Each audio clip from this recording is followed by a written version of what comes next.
Shalom saudara terkasih, dimanapun Anda berada, kiranya kita semua dalam keadaan sehat dan diberkati oleh Tuhan.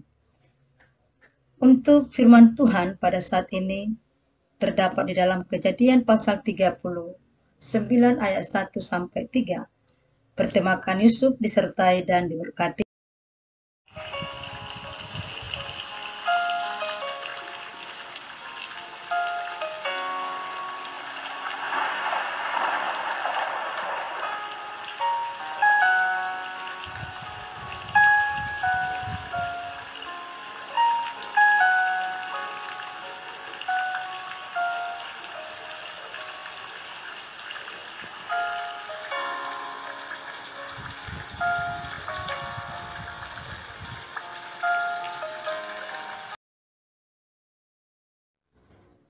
Saudara yang terkasih dalam Tuhan, tentu kisah ini bukan lagi asing bagi kita. Tetapi mari kita mau belajar dari kehidupan Yusuf sehingga disertai dan diberkati. Kita tahu kisahnya, Yusuf dijual di Mesir dikarenakan kecemburuan saudaranya.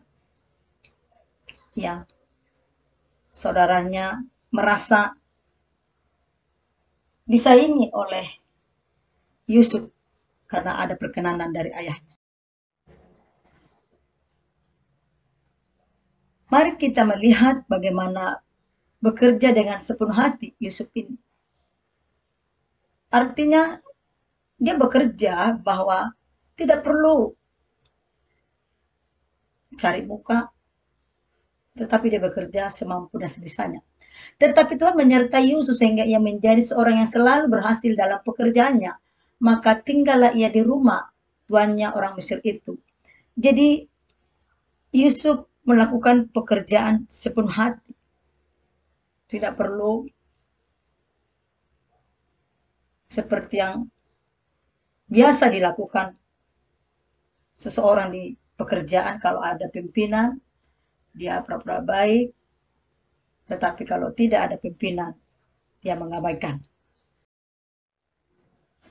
Maka oleh sebab itu saudara yang terkasih, dari Kejadian pasal 39 ayat 1 sampai 3, mari kita belajar dari kehidupan Yusuf ini. Karena kita pun mau disertai dan diberkati oleh Tuhan. Belajar dari pengalaman Yusuf yang setia dan menjaga integritas imannya sehingga disertai dan diberkati Tuhan Allah. Maka yakinlah bahwa Tuhan selalu menyertai dan memberkati orang yang setia. Ini janji Tuhan bagi orang-orang yang memiliki kesetiaan dan menjaga integritas imannya. Jadi mari kita dengan rendah hati menerima pembelajaran ini supaya kita mau disertai dan diberkati oleh Tuhan. Yang pertama yang bisa kita pelajari dari kehidupan Yusuf tentang kesetiaan atau setia. Dia selalu hidup baik, benar, dan tidak menyimpang ke kanan atau ke kiri dari kehendak Tuhan.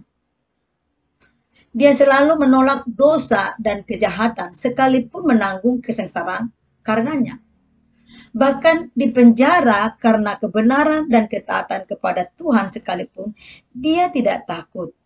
Dia akan tetap dan selalu konsisten dalam takut akan Tuhan, seperti yang terjadi ketika ia menolak perbuatan dosa dengan tawaran tidur dengan istri Potifar. Dia konsisten dengan sikap dan gaya hidupnya yang tetap setia kepada Tuhan. Jadi ini yang perlu kita pelajari dari keteladanan Yusuf, di mana dia setia dan tentu di dalam kesetiaan dia tahu bahwa Allah yang dia percayai. Dia memiliki rasa hormat dan setia kepada Tuhan. Artinya dia takut untuk melakukan pelanggaran atau dosa. Ini yang perlu kita pelajari dari kehidupan. Yang kedua yang perlu kita pelajari dari kehidupan Yusuf adalah menjaga integritas imannya. Di zaman sekarang nggak mudah. Hal ini kita dapati bagi kaum pemuda untuk menjaga integritas dan imannya. Terlalu banyak godaan dan tidak bertahan di dalam integritas keimanannya. Kalau ada tawaran dan kesempatan, tidak perlu berpanjang lebar untuk tentang hal namanya keimanannya, karakter kehidupan untuk keselamatannya. Dia selalu menjaga kekudusan hidupnya supaya tetap bersih dan berkenan kepada Tuhan. Kecenderungan kehidupan adalah hanya mau setia kepada Tuhan. Sekali lagi saya bacakan, kecenderungan hidupnya adalah hanya mau setia kepada Tuhan. Artinya rasa takut itu kepada Tuhan sangat dipegang karena dia tahu tentang Allah yang dipercayai dan menyenangkan hati Tuhan. Maka dia selalu hidup menjaga hatinya agar tetap dan selalu berpaut kepada Allah. Dijaga hubungannya tanpa menyimpang sedikit pun. Sampai mati, yakni Yusuf hidupnya dan atau selama hanya dikandung badan, selama itu pula Yusuf hidup dalam kesetiaan dan taat kepada Tuhan. Yusuf memilih lifestyle setia kepada Tuhan, maka dari kesetiaan itu dia menerima reward, penghargaan atau hadiah dari Allah. Karena ketaatan kepada Tuhan, dia meraih berbagai keberhasilan. Saudara yang terkasih di dalam Tuhan, peserta dimanapun yang mendengarkan firman Tuhan ini, kedua poin ini perlu kita miliki dan terus kita menjaganya agar kita dapat disertai dan diberkati. Kita pun tentu mau menerima perkenanan yang seperti Yusuf terima perkenanan dari Tuhan, yaitu disertai dan diberkati. Oleh sebab itu di era zaman sekarang memang tidak mudah untuk melakukan kesetiaan dan menjaga integritas. Tetapi saya terlalu yakin akan penyertaan Tuhan apabila kita berserah dan memperbaiki mesbah kita kepada Tuhan. Perjumpaan kita, persekutuan kita, itulah mengokohkan kita mampu setia dan menjaga integritas keimanan kita. Gaya hidupnya yang takut akan Tuhan. Mari kita belajar dari komitmen Yusuf, petangguh, ya, pejuang yang tangguh. Kita pun pasti bisa, apapun ceritanya, kalau kita memperbaiki paradigma perjumpaan kita, mesbah kita, maka keempat poin ini tentu bisa kita lakukan. Ditambah dengan kriteria diberkati dan disertai diberkati, yaitu setia dan menjaga integritas iman. Mari kita belajar supaya kita jadi pemenang, bahkan lebih dari pemenang. Saudara yang terkasih dalam Tuhan, demikian pemaparan firman Tuhan. Biarlah kiranya Roh Kudus terus-menerus memberikan kita pemahaman, pengertian, supaya makin hari kita sempurna menjadi orang-orang yang disertai dan diberkati. Demikian akan pemaparan ini. Tuhan Yesus memberkati. Shalom.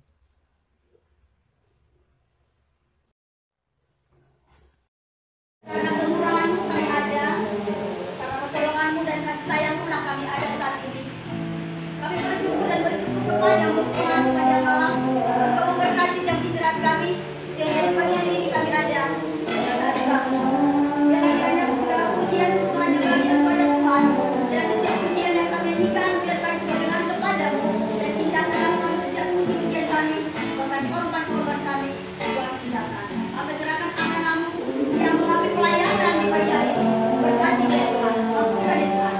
Cakapkan dia dan kami serahkan ibadah ini hanya di dalam nama Bapa, Anak, dan Roh Kudus. Amin. Marilah kita nyanyikan.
yang ke-39 ayat 1 sampai 2. Hambamu terbatas menyampaikan eksegesi akan firman Tuhan, tetapi sedikitnya sudah kami menjangkau akan firman untuk anak-anak ini supaya mereka memiliki kesetiaan di segala aspek kehidupan mereka di sepanjang berada di rumah di sekolah ini. Demikian juga berikan kami kecakapan untuk memiliki integritas sebagai anak-anak Tuhan. Terima kasih Tuhan Yesus baik. Terima kasih dari kami semuanya. Terima kasih Tuhan Yesus. Terima kasih Bapa buat segala pertemuan ibadah kami yang sekali ini. Kami akan berdoa syafaat kepada Indonesia kami. Mari arahkan hatimu kepada bangsa kita. Arahkan hatimu kepada bangsa kita, karena akhir-akhir ini banyak terjadi angka penutupan gereja, izin gereja sangat dibatasi atau tidak diizinkan. Tapi mari kita berdoa supaya lawatan Tuhan terjadi bagi Indonesia. Mari sama-sama kita berdoa. Shalom Indonesia, damailah Indonesia dari Sabang sampai Merauke. Nyatakan penyertaan Tuhan bagi Indonesia. Jauhkan kami Tuhan dari marah bahaya, pertikaian. Berkati pemimpin kami dari presiden sampai jajarannya, sampai di tingkat yang terendah. Mari Engkau berkati jempai mereka, mampukan mereka untuk menjalankan segala tugas. Jauhkan dari masa kami korupsi, supaya Indonesia makmur dan jaya, karena ada pemimpin-pemimpin yang takut akan Tuhan. Demikian juga akan Tuhan. Di tahun 2024 ada pergantian kepresidenan. Mari Tuhan, taruhkanlah pemimpin yang takut akan Tuhan, yang memiliki jiwa Pancasilais, yang toleran antara umat beragama, karena ada agama yang di Indonesia. Mari Tuhan, Engkau pilih, Engkau tetapkan di dalam dan demi nama Tuhan lewat pemilihan melalui warga masyarakat Indonesia. Berkati akan tanah airnya, berkati perekonomiannya, berkati akan pertahanan melalui angkatan darat, kepolisian dan lain-lain, supaya teroris yang mencoba menghancurkan bangsa kami tolak, kami kritik di dalam nama Yesus. Terima kasih Pulau Batam, Engkau berkati di mana kami Tuhan menyambungkan kehidupan ini di Pulau Perantauan ini. Berkati pemimpin yang ada mulai dari gubernur, wali kota, bahkan institusi yang ada. Engkau berkati supaya tidak ada pengangguran di Pulau Batam ini. Demikian juga seperti Pulau Batam ini, Engkau berkati kepala sekolah, penjaga sekolah, guru-guru yang ada. Tapi kami dalam keberbedaan, tetapi kami berikan dengan tangan untuk mencerdaskan anak-anak yang dipercayakan Tuhan bagi kami sebagai guru-guru yang ada di desa Pulau Batam. Terima kasih Tuhan, kami juga berdoa untuk acara Natal kami tanggal 8. Cakapkan kami, mampukan kami, dan cukupkan segala dana yang kami butuhkan. Tuhan bukan kuat dan gagah kami, tetapi penyertaan dan sertai Tuhan Yesus, supaya lewat perayaan Natal ini kami semakin berkenan kepadamu. Pelayan-pelayan yang ada yang mengambil kegiatan, yang mengambil peran, mari berkati, mampukan mereka. Terima kasih Tuhan Yesus, terima kasih. Sebelum kita menerima berkat daripada Tuhan, marilah kita menyampaikan doa yang diajarkan Yesus kepada murid-muridnya. 1, 2, 3.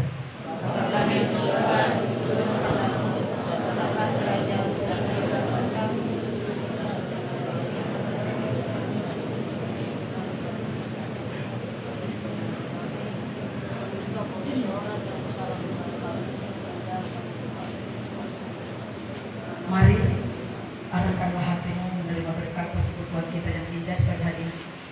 Arahkan hatimu supaya setiap pujian persembahan yang kita berikan kepada Tuhan itu tidak sampah, tetapi itu ukuran.